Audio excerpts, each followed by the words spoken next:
Berlin, the spring of 1945. The capital of Adolf Hitler's Third Reich is a city waiting to die, pounded night after night by Allied bombers, its boulevards barricaded, its last defenders old men and boys, its leader hiding in a concrete bunker beneath the garden of the Reich Chancellery. The end is days away, and in our world, when that end comes, it comes the old way.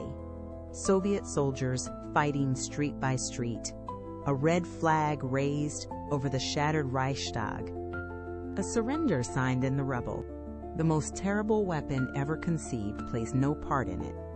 It is still sitting unfinished in a laboratory in the New Mexico desert, half a world away. Because this is the strange and bitter truth at the heart of the story. The atomic bomb was not built for Japan, it was built for Germany. It began with fear, the fear that Hitler would get there first. In 1939, the physicist Albert Einstein signed a letter to President Franklin Roosevelt, warning that German scientists might be able to build a bomb of unimaginable power out of uranium. Many of the brilliant minds who would go on to create that weapon were themselves refugees from Nazi Europe. Men who had fled Hitler and now raced in laboratories across America to beat him to the most destructive force in history. The Manhattan Project, the largest scientific undertaking ever attempted, was driven from its first day by a single nightmare: a swastika flying above an atomic bomb. And the fear was not foolish. Germany had the scientists, among them Werner Heisenberg, one of the greatest physicists alive, and it had begun its own atomic research before the war had even started. For years, the Allies could not know how far that work had gone. They knew only what would happen if it succeeded first. Not until the war's final months, as Allied teams swept into the collapsing Reich, did they discover that the German program had stalled, starved of resources, and crippled by its own blunders. But that relief came only at the very end. For most of the war, the men of the Manhattan Project labored in genuine dread that every passing month might be the one in which Hitler got his bomb. But physics does not keep to the schedules of war. The work took years. Years of enrichment and calculation and failure, and the first atomic device was not ready to be tested until the 16th of July, 1945. By then, the nightmare that started it all was already over. Germany had surrendered on the 8th of May. Hitler had been dead, by his own hand in his bunker, since the end of April. The weapon built to stop him had been finished more than 2 months too late, and so it was turned elsewhere. On the 6th of August, 1945, the bomb that had been imagined falling on Berlin fell instead on Hiroshima. 3 days later, a second destroyed Nagasaki. The weapon conceived in terror of Nazi Germany ended a war against a different enemy entirely, and the cities that paid for it had nothing to do with the fear that gave it birth. That is the history written in our world, but our world is only one of many. Time runs in branches, and every branch turns on a single moment that might have gone another way. A breakthrough that comes a season sooner. A race against the clock that is won instead of lost. Somewhere in that endless web of what-ifs lies a reality where the bomb was ready in time, where the weapon built to destroy Hitler actually found him. Let us cross over and follow that world all the way to its end. The moment of divergence comes not on a battlefield, but in a laboratory, more than a year before the war's end. In our timeline, the hardest problems of the bomb's design were solved slowly, one painful step at a time. In this one, a single crucial breakthrough arrives early, a better design seized upon sooner. The precious bomb-grade material accumulated months ahead of schedule. The effect ripples forward through 1944 and into 1945, until the unthinkable is ready not in the high summer of 1945, but in the first cold weeks of spring, while Berlin still stands, while the swastika still flies over the Reich Chancellery, while Adolf Hitler is still alive beneath it. The decision falls to a dying man. Franklin Roosevelt, in the last weeks of his life, gives the order he had hoped from the beginning he might one day give, that the weapon built to stop the Nazis be used against them. There is little debate. This is the enemy the bomb was made for. This is the city it was always meant to find. On a clear morning in the spring of 1945, a single American bomber crosses a Germany too broken to stop it and opens its bay over the heart of Berlin. There is a flash, brighter than the sun, and in a single instant, the capital of the Thousand-Year Reich, the bunker, the chancellery, the ministries, the grand boulevards, and the man who had set the world ablaze simply ceases to exist. The Third Reich does not so much surrender as evaporate. With its leader and its high command annihilated in a heartbeat, the machinery of the Nazi state collapses within days. The grinding final battle of Berlin, which in our world cost hundreds of thousands of lives, never happens. The war in Europe ends not with a flag raised over a conquered city, but with a column of smoke rising where a capital used to be. What remains of the German command surrenders within the week to whichever Allied officer it can reach first.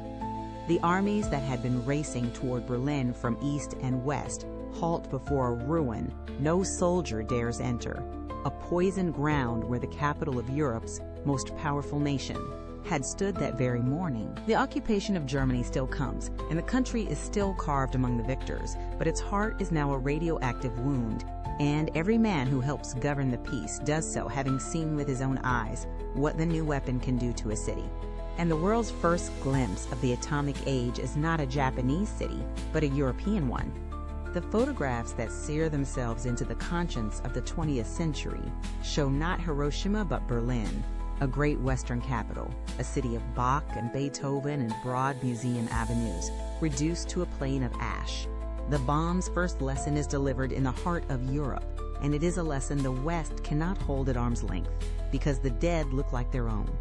The ripples reach the other side of the world. In the Pacific, the war against Japan still rages, but everything has changed. When the United States, its arsenal slowly growing, turns its terrible new threat toward Tokyo, the warning carries the weight of a vanished Berlin behind it.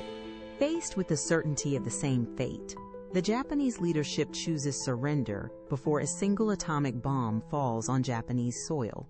In this timeline, Hiroshima and Nagasaki are never destroyed. Two cities live because another died. But the deepest changes are the ones that unfold over years. In our world, the United States revealed the bomb to a suspicious Joseph Stalin only after the Red Army had already overrun Eastern Europe and planted the Soviet flag across half the continent. In this timeline, the bomb is revealed first, demonstrated in the most absolute terms imaginable while Soviet armies are still on the march. The Western powers enter the post-war negotiations holding a card that cannot be bluffed, and the map of Europe is drawn in the shadow of a weapon only one side possesses. Whether that advantage is used to pry the Red Army loose from the nations it now occupies, or only to harden the lines where it has stopped, the fate of Eastern Europe hangs, for a few short years, on what a single country decides to do with the only such weapon on Earth. Stalin, who has watched a capital die in an afternoon, draws the obvious conclusion that the Soviet Union must have such a weapon, whatever the cost, as fast as it can possibly be built. The atomic arms race, which in our history began after Hiroshima, here begins even earlier and even more desperately. The Cold War is born not in the late 1940s, but in the very ashes of the European War, colder, faster, and more frightened from its first day. And some of our world's most enduring symbols simply never come to be. There is no divided Berlin, because there is no Berlin left to divide. The wall that would have cut the city in two, the checkpoints, the concrete that became the great emblem of a divided century, none of it is ever built, because the place where it would have stood is a crater. The map of the Cold War is drawn around its absence, and the memory of the bomb settles differently into the world's imagination. In our history, the only cities ever consumed by atomic fire were Asian, and the power that destroyed them was not a fact that has shadowed every argument about the bomb ever since. In this world, the first victims, and perhaps the only ones, are Europeans, killed by their fellow Westerners, and the lesson lands without that comforting distance. The mushroom cloud that haunts this century's nightmares rises over Berlin, and no one in London or Paris or New York can tell themselves it could only ever happen to someone far away. There is, too, a reckoning that never happens. In our world, the surviving leaders of the Nazi regime were dragged before the judges at Nuremberg and forced to answer for their crimes in open court. The horror of the Holocaust was entered into the permanent record of humanity from the mouths of the men who carried it out. In this timeline, many of those men die in the flash over Berlin, alongside their leader. They face no trial. They give no testimony. The world still learns the full evil of the camps from the survivors and the liberators.